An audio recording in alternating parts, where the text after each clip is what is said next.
আসসালামু আলাইকুম, আমি মেহনাজ রহমান দোলা। আমি জেকে লাইফস্টাইলে নিউট্রিশনিস্ট হিসেবে আছি।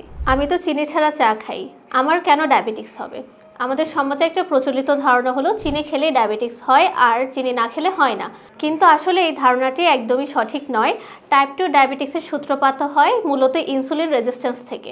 অনেকেই ভাবছেন ইনসুলিন রেজিস্ট্যান্স এটা আবার কী জিনিস। আসুন আগে এর বিষয়ে জানি। আমরা যখন যে কোনো শর্করা জাতীয় খাবার খাই, এরা ভেঙে সুগার কিংবা গ্লুকোজ মলিকিউলে পরিণত হয় এবং চলে যায় রক্তে। রক্ত থেকে এই গ্লুকোজকে কোষে ঢুকাতে বডির তৈরি করে ইনসুলিন নামক হরমোন, যা কাজ করে অনেকটা গেটম্যানের মতো। সে কোষের গেট খুলে গ্লুকোজকে প্রবেশ করতে সাহায্য করে। যত বেশি গ্লুকোজ রক্তে থাকবে তত বেশি ইনসুলিন লাগবে রক্তের গ্লুকোজকে কোষে ঢুকিয়ে রক্তের সুগার লেভেলকে স্বাভাবিক রাখার জন্য। এখন আমরা যদি একটু পরপর এমন কোনো খাবার খাই যেটা শর্করা আসবে, যেমন সেটা হতে পারে ভাত, মুড়ি, চিড়া, রুটি, বিস্কুট, চিপস, চানাচুর, ফল, দুধ কিংবা ডাল জাতীয় কিছু, এগুলো আমাদের রক্তে ইনসুলিনের মাত্রা বাড়াবে। এমনটা চলতে থাকলে কোষে অতিরিক্ত বা অব্যবহৃত চিনিগুলো জমা হতে থাকে চর্বি হিসেবে। আর একটা সময় দেখা দেয় কোষে ওভারলোডের কারণে কোষের জায়গা না থাকায় ইনসুলিন চেষ্টা করেও তখন গ্লুকোজকে কোষে প্রবেশ করাতে পারে না। মস্তিষ্ক মনে করে ইনসুলিন পর্যাপ্ত না থাকার কারণে হয়তো গ্লুকোজ নিয়ন্ত্রণে আসছে না। সে সিগন্যাল দেয় আরও ইনসুলিন উৎপাদনের জন্য। কিন্তু সমস্যা তো কোষের ভেতর। বাড়তি ইনসুলিন এসে জোর করে গ্লুকোজকে কোষে ঢুকিয়ে এর ওভারলোড আরও বাড়িয়ে দেয়। আর ওদিক দিয়ে বাড়তি ইনসুলিন রক্ত থেকে তৈরি করে হাইপার ইনসুলিনেমিয়া নামক কন্ডিশন। হাইপার ইনসুলিনেমিয়া অর্থ রক্তে অতিরিক্ত ইনসুলিন এর উপস্থিতি।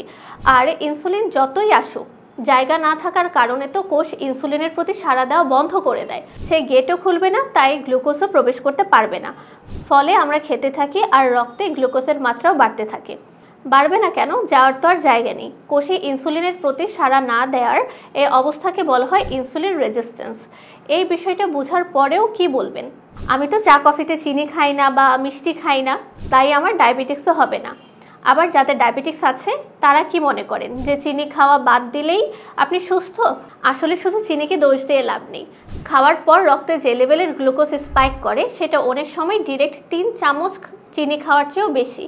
ডক্টর সেন্ট একবার্গ অ্যান্ড ডক্টর এরিক বার্গের গবেষণা ভিত্তিক ব্যাখ্যায়ও দেখা গেছে ডায়াবেটিক শুধু চিনি খাওয়ার কারণে নয়, বরং বারবার ও বেশি পরিমাণ শর্করা জাতীয় খাবার খাওয়ার ফলে ইনসুলিন স্পাইক এবং সুগার স্পাইকের কারণে হয়ে থাকে।